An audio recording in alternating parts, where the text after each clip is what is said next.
Que coisa maluca essa corrida do Oscar 2025, na verdade essa corrida pelas premiações que cada hora acontece uma coisa, o jogo vira, aí quando a gente acha que tá tudo começando a ficar certo, tudo muda. Enfim, uma bagunça e o SEG, que parecia que poderia ser apenas uma premiação para confirmar algumas certezas que a gente tinha, bom, confirmou algumas, mas outras gerou mais confusão ainda. Vamos debater sobre tudo isso nesse vídeo e falar muito sobre corrida de Oscar nessa semana. Então amanhã tem meu vídeo de apostas finais para o Oscar. Na quarta-feira, uma live com o Dalle Nogari, com o Márcio Salem e com a Lorena Montenegro para a gente falar, analisar as possibilidades do Oscar e também brincar de apostar um pouco. Sexta-feira tem vídeo de Um Completo Desconhecido, que é o único que não tem crítica ainda no canal entre os indicados a melhor filme, porque eu ainda não vi, vou assistir só na quinta-feira. Quinta-feira tem vídeo falando sobre Ainda Estou Aqui e as chances reais pra gente colocar um pouco de pé no chão sobre as chances do Brasil ganhar, quais categorias o Brasil pode conseguir vencer. Então, enfim, muita coisa acontecendo. Live no domingo, vai ter live do Oscar esse ano pela primeira vez e depois, na semana que vem, vídeo de repercussão. Enfim, vou falar ainda de Oscar por mais de uma semana. Para você que acompanha meus vídeos de Oscar, mas ainda não é inscrito, se inscreva e se gostar do vídeo, dê um hype aqui embaixo, dê um like no vídeo, ajuda esse vídeo a chegar para mais pessoas e, claro, comente sempre, porque o legal é a gente bater um papo mesmo, né? Eu faço esses vídeos justamente pra gente ter essa interação que é muito legal. Sem mais delongas, vamos falar sobre o SEG 2025.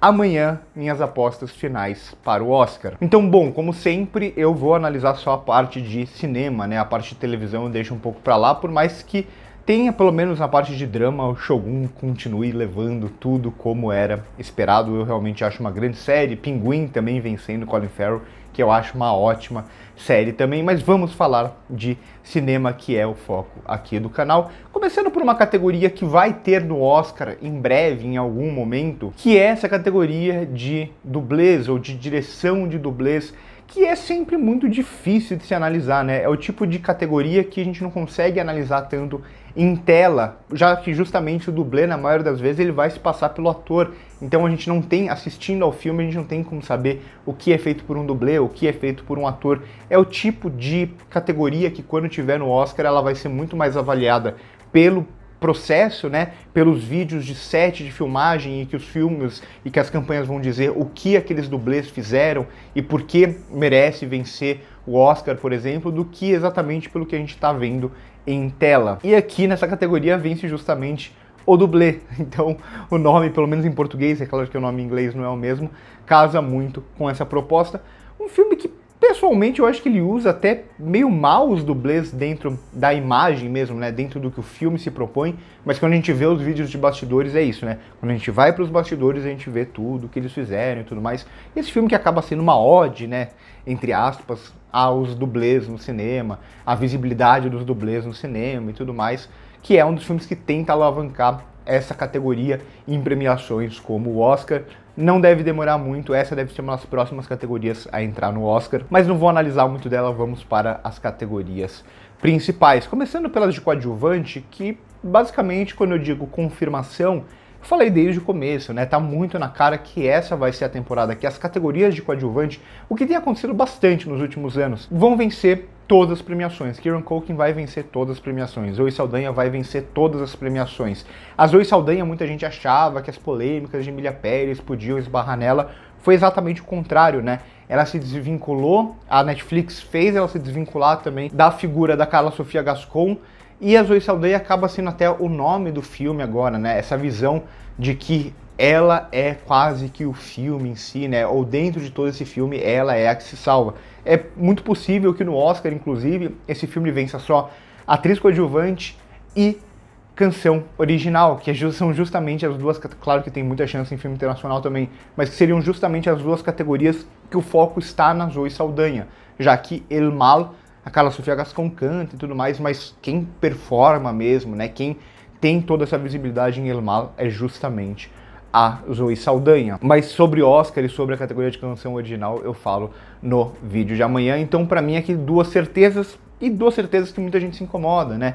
famoso roubo de categoria, que acaba sendo injusto, já que esses dois personagens, né, o personagem do Kieran Culkin, a verdadeira dor, e o da Zoe Saldanha em Emília Pérez, são personagens que são discutivelmente, pelo menos, protagonistas, que estão ali o filme inteiro, que o filme ou é olhando para ele, ou é visto pelo ponto de vista dele, né? São quase que dois personagens opostos aqui. O Kieran Culkin, ele não é o protagonista no sentido de ele ser o que está olhando o olhar do público, que esse seria o personagem do Jesse Eisenberg, mas todas as ações são movidas pelo personagem do Kieran Culkin. Enquanto do outro lado, a Zoe Saldanha, ela começa como protagonista e aí ela vira essa personagem que olha para a personagem da Carla Sofia Gascon.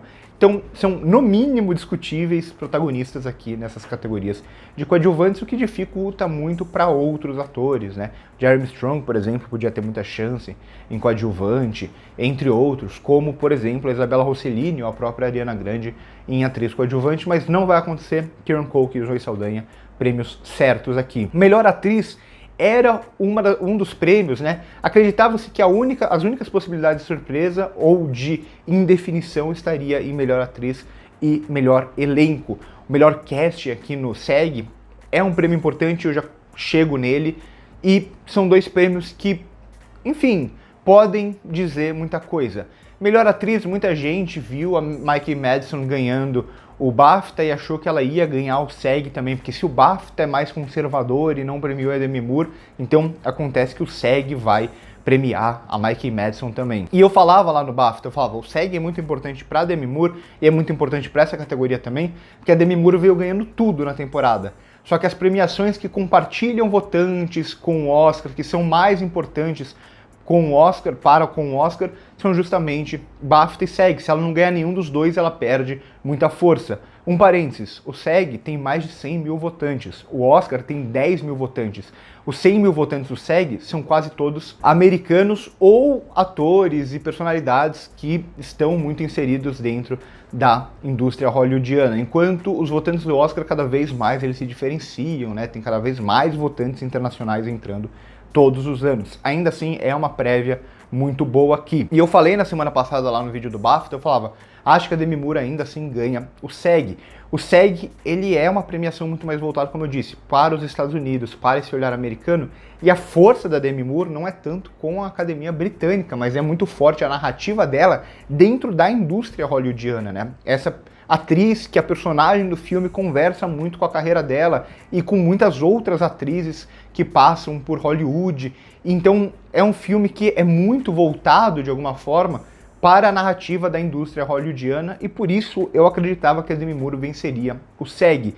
Embanana um pouco, né, a partir do momento que a Mikey Madison ganha o BAFTA, muita gente, brasileiros, otimistas, vão acreditar que agora elas vão dividir votos e a Fernanda Torres vai vencer por conta da ala latina. É possível?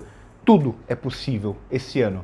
Mas nesse momento especificamente, tinha um momento que a gente via a Demi Moore como a mais forte, a Fernanda Torres como a segunda mais forte, correndo por fora. Nesse momento é Demi Moore mais forte, Mikey Madison bem próxima dela, disputa muito acirrada entre as duas, e a Fernanda Torres ainda assim com chance, mas hoje ela é a terceira nessa disputa. Não vejo chance alguma para Cynthia Erivo e para Carla Sofia Gascon. Então acho que agora se desenha o cenário dessa forma, e eu vejo sim a Demi Moore ainda como favorita, como foi favorita durante toda a temporada. A Mikey Madison venceu o BAFTA, deu uma duvidazinha, e essa dúvida ainda existe, porque o BAFTA acaba tendo bastante relevância, mas ainda assim é uma categoria que ela está muito mais indefinida do que ela parecia que estaria há um tempo atrás, né? Vamos lembrar outra coisa do SEG. O SEG, ele não influencia os votantes no sentido de... Ele acontece depois que a votação do Oscar já estava fechada. A votação do Oscar fechou na terça passada, o SEG acontece ontem, acontece no domingo. Mas ainda assim é mais no sentido de que muitos votantes do Oscar votam no SEG. Essa categoria, ela segue em aberto. Fernanda Torres tem chance? Tem. Uns 10, 15% de chance. O restante é dividido entre Mikey Madison e Demi Moore, que para mim a Demi Moore é a favorita para o Oscar 2025. Então, até essa categoria que parecia certo desde o começo, a gente tem mudanças pelo caminho e coisa do tipo. Mudanças também que acontecem na categoria de melhor ator, que parecia outra sólida. Adrien Brody venceu tudo, né? Veio vencendo tudo, todas as premiações da temporada inteira. Tem o caso lá da inteligência artificial, que muda o sotaque dele, o software que eles usam para o sotaque húngaro e coisa do tipo. O tipo de preciosismo que era melhor nem ter pensando em premiações, né? Eu falei isso na live. O Oscar pouco liga para essa ideia de um sotaque internacional, para um sotaque estrangeiro. Eles tiveram esse preciosismo, usaram inteligência artificial e isso pode prejudicar o Adrien Brody. Claro, porque a gente está falando do sotaque como parte da atuação. A partir do momento que aquilo não vem do ator, mas vem de um software, isso pode fazer com que muitos votantes não votem nele. Talvez o Adrien Brody até seja o favorito ainda para o Oscar, mas o Timothée Chalamet com essa vitória aqui ganha muita força.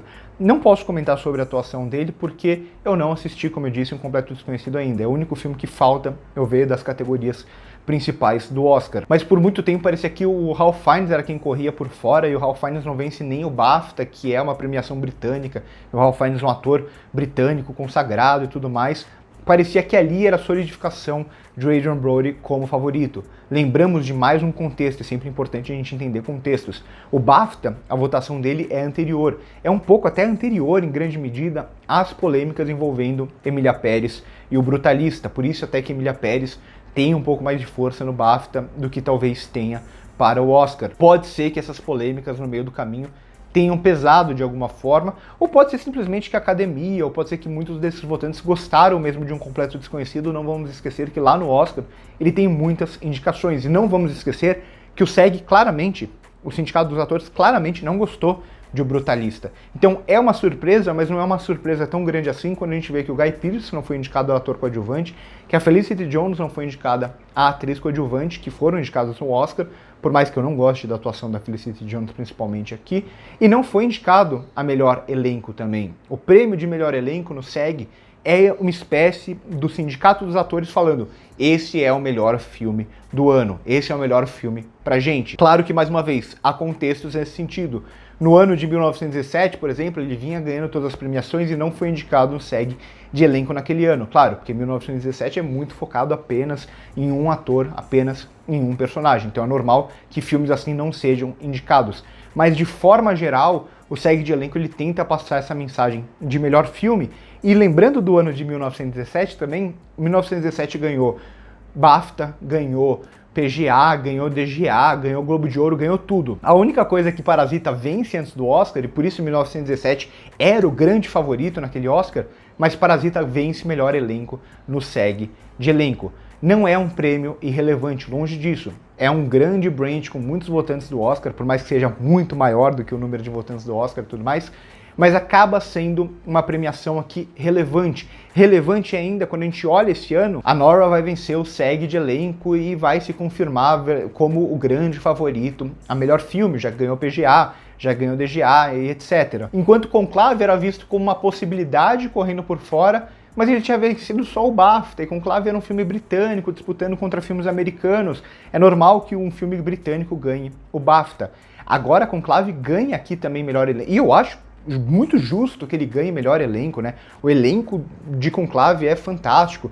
Todos os personagens vão ter pelo menos um grande momento e grandes atuações aqui e tudo mais. Mas agora Conclave com melhor elenco no SEG e com a vitória de melhor filme no BAFTA, agora Conclave é o grande candidato junto com a Nora. Não descarto o Brutalista ainda, acho que é um Oscar para melhor filme bem aberto entre esses três filmes, com outros ainda correndo por fora, e o voto preferencial pode decidir muita coisa, mas realmente agora embola tudo, né? A Nora vencer essa categoria aqui era basicamente garantir uma vitória no Oscar de melhor filme. Conclave vencendo BAFTA e vencendo SEG de elenco, enquanto a Nora ganhou o PGA, que é uma votação de voto preferencial, com votantes do Oscar também. Tudo fica bastante em aberto. Comenta um pouco no vídeo de amanhã, a gente vai comentar na live de quarta-feira, vou falar sobre isso a semana inteira, a gente vai falar na live do Oscar. Pra gente que gosta de acompanhar essa corrida, de entender que o Oscar não é apenas qualidade, mas são narrativas,